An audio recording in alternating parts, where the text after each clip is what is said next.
NXT took place tonight from the WWE Performance Center in its home of Orlando, Florida. And we started the show off with Chelsea Green, who is our United States Champion, the Women's United States Champion, and her partner Piper Niven coming out for a tag team match. And you had Lillian Garcia doing ring announcements.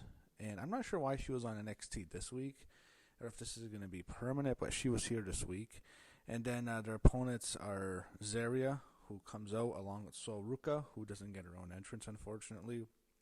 And you had a tag team match. So it was okay. It was an okay match. Chelsea is, she's very entertaining. She's entertaining on the mic. She's an entertaining character, and she has a good personality, but not the best in-ring worker. Zaria, I hate her gimmick. I don't like her. I'm not a fan. Sol Ruca is the one who I think has a lot of potential. I don't think she needs to be in the team with Zaria, but I think Sol is a single star. She's got potential. This match was okay. You had Chelsea being busted open from her nose, and you had multiple times where they kept slamming Piper onto Chelsea to really hurt her, and eventually Sol pins Chelsea with the Soul Snatcher. And I did not agree with that. I don't think the Women's U.S. Champ should be getting pinned on NXT. I think it's fine if they want to have her go against another NXT Women's Champion, and it's title versus title, and she loses. That's one thing. Having her just lose on a random episode of NXT in the first match, not a huge fan of that. And I'd like to see her back in NXT. I just think that hurts the Women's U.S. Champion on the main roster. And it's nothing against Sol Ruca. I just don't agree with that. I think they're making a big mistake I think they made a big mistake tonight with that decision. Backstage, Ava is with Jordynne Grace, and then out comes Cora Jade, who it's revealed that Cora will face Masha Slamovich for the TNA Women's title.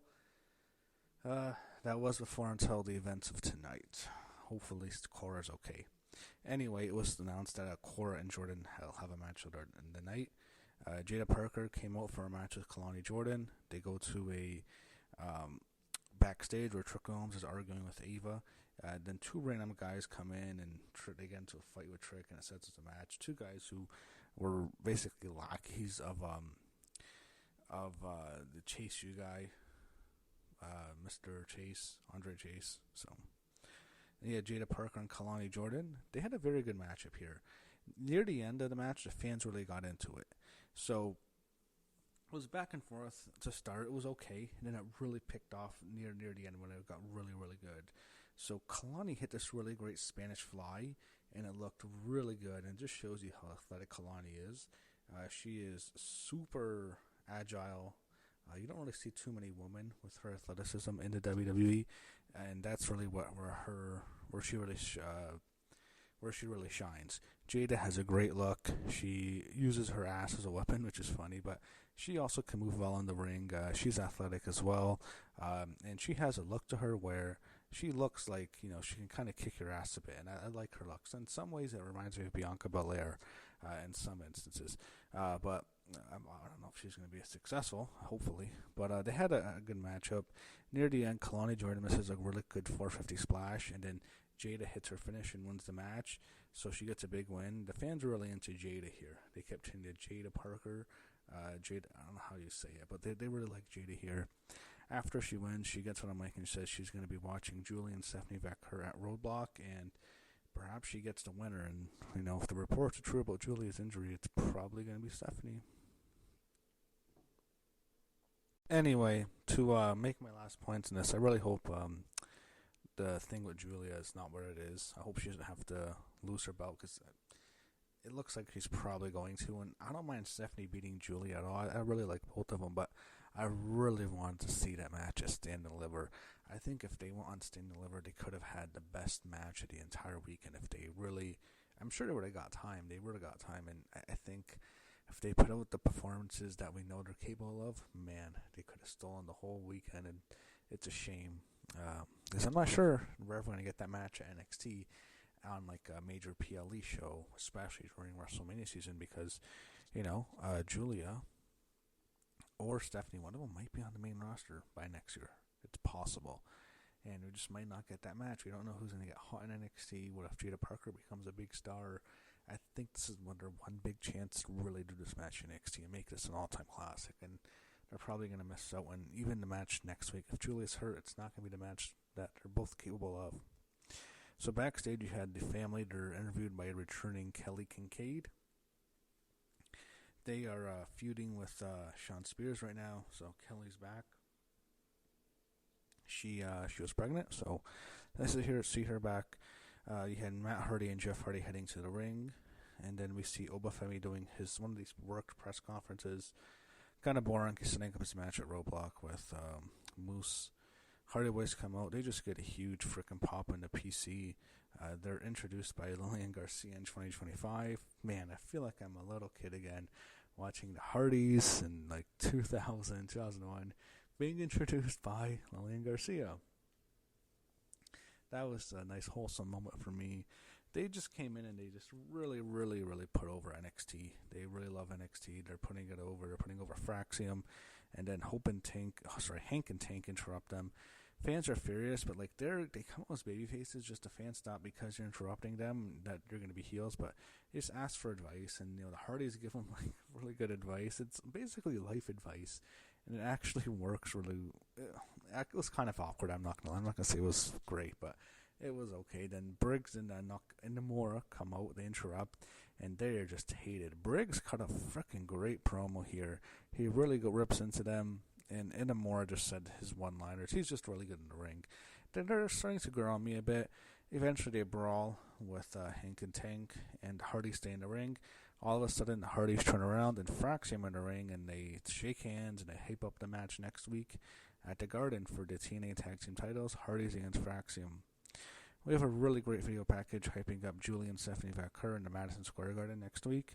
Shawn Michaels appears, Triple H appears. They're really putting them over, and they're talking about the history of the women's matches in NXT and in the Garden. They're really trying to make it like an all-timer, and it just makes you think we're probably not getting this sustained leverage. Stephanie Vaquer's, I don't make predictions for TV shows, but this in ways feels like a PLE because it's the Garden, even if it's just a theater.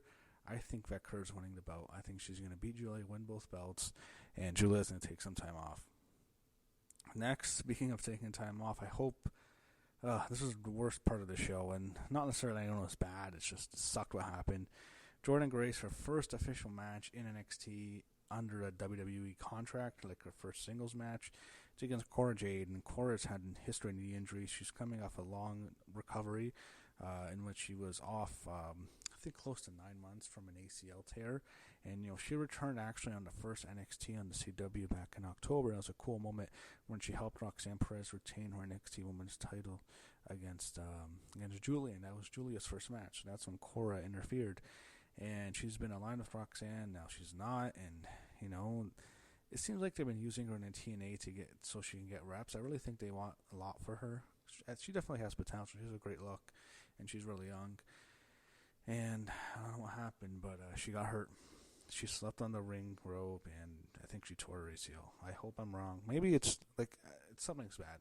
She has an injury.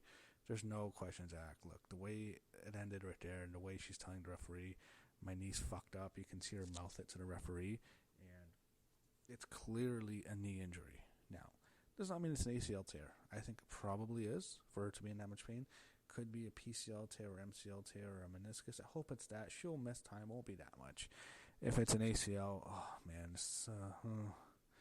I don't know if it's the same knee as last time, but man, you're looking at a woman at 24 years old who's probably not going to be wrestling that much longer. I really felt horrible for Cora. Made me sad, and this thing sucked.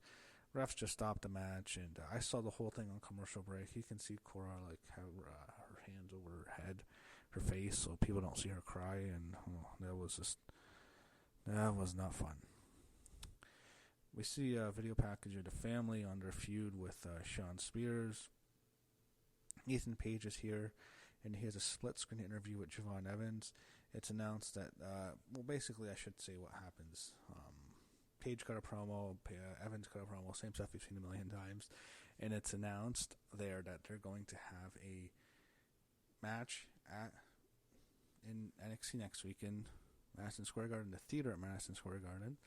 And it's going to be a New York City street fight. That should be fun. That's entertaining. I hope this isn't a blow-off. It just feels like, man, I almost wish this was just like a PLE. It feels like a PLE show.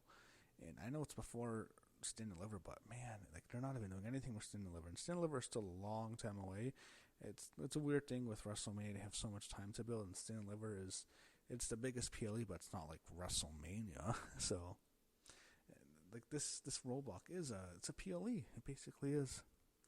The announcers talk about the PLE roadblock for a while. And he had Trick Williams and Cale Dixon. Trick just KO'd him in 5 seconds. Hit him with the running knee, basically like a knockout. They're stunning it like an MMA knockout where it's like a 5-second fight. Yeah, not good for Cale. Trick cuts a promo on Eddie Thorpe, and it's revealed that Eddie is in the crowd. However, he's standing on the big platform, the circular platform in the crowd. He is there, and he challenges Trick to a match in 2 weeks, and it's going to be an NXT Underground match. It's weird. It just feels like they're blowing off all these feuds. Like they're having all these steps, and it just feels like, shouldn't all of this be blown off at Sting and Liver? But we'll see what happens. Maybe we're going to get a third one. Backstage, we just see that Roxanne Perez attacked Jordynne Grace with a chair. We didn't really see her attack her. We saw Jordynne laid out with a chair and Roxanne holding it. Yeah, I'm sure Roxanne was definitely checking on her friend. I don't know if I want to mention this. There was some controversy with Becky Lynch, and I like Becky a lot. Always been a big Becky fan. You can see my old videos. Always been a fan, but yeah, didn't have the best tweet. It was with her and like the stuff, and Punk brought her up, so she's responding, and stuff with Roxanne Perez and Cora Jade made some comments too. Weird behavior. I agree with Cora there. Anyway, it was what it was. They preview Roadblock again, and we see this press conference with Moose and Ava, and it's announced that Roxanne Perez is going to face Jordynne Grace next week. Yeah, I think that was pretty obvious. And then Fatal Influence crashes a press conference, and Fallon Henley, I thought was really good here. She's demanding a rematch for her NXT Women's North American title. I almost wish like they come in and ruin the match. It becomes a double DQ so we can get the match I want at Sting and Liver. I really hope that happens. I'm not going to lie. But that's probably not. Probably Julia's hurt and they're getting the belt off her. But Fallon, I thought, did really well here. I think she has potential. They had Ricky Staines backstage. He runs into Ridge Holland, and then he sees his old friend Shawn Spears, and that led to Shawn going for the main event with Tony D'Angelo. Basically, it's okay. Tony D'Angelo's defending the NXT North American Championship, and it was an okay match. Turns into a brawl at ringside with Shawn's crew and the family fighting. Eventually, Stacks accidentally hits Don. He falls off the apron. He crashes into the announce table at the edge, and his back's destroyed. Spears takes advantage, but D'Angelo kicks out. He's trying to fight back, and eventually he's going to pick up. What happens is Spears is coming off the ropes, and it looks like D'Angelo's about to pick him up for the spine buster, but his back gives out, and then Spears just covers him and wins the match, and he wins the North American title. That's how it ended. Doesn't look good for the family, their future, but Shawn Spears wins the NXT North American Championship, and they did everything they could to once again do a big preview for Roadblock, which is next week. Look, I don't mind them previewing Roadblock so much, but it just, I don't know, it feels like so much bigger just to be an NXT show. The rating is going to be huge, and this was the kind of show where it was sandwiched in between two big ones. Last week was Cincinnati, which was a big show. Next week, of course, we know what's happening, and this just felt like more of a setup transition show, and it was okay, though. It was much better than the NXT 2 weeks ago from the Performance Center. This was a decent show. It was still fine to watch. It just seemed like they were building so much to something else. Kind of remember those old NXTs on the WWE Network where they would just build up for TakeOver the whole show, and the actual show really wasn't much. It was just a giant advertisement. So it was what it was there. I guess the whole purpose is next week, which is a huge event for NXT. So we'll see what happens. We'll see what happens at Roadblock, and we'll see what happens at Sting and Liver. I want to know where we're going to go. I think we're going to have a lot more answers after next week's show, and I'm looking forward to it.